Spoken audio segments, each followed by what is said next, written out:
ప్రియ దేవుని బిడ్డలారా, దేవుని స్వరము వినడానికి నువ్వు భయపడుతున్నావు అంటే గల కారణం ఏంటో తెలుసా?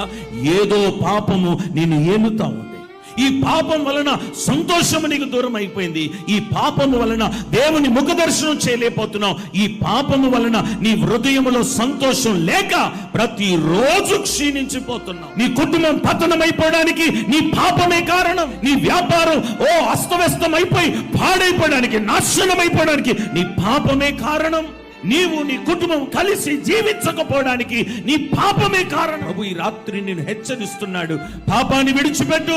నీలో ఉన్న మోసం పాపం కాదా? నువ్వు మాట్లాడే మాటలు ఏమండి దేవునికి వ్యతిరేకమైన మాటలు మాట్లాడుతున్నావు, అది పాపము కాదా?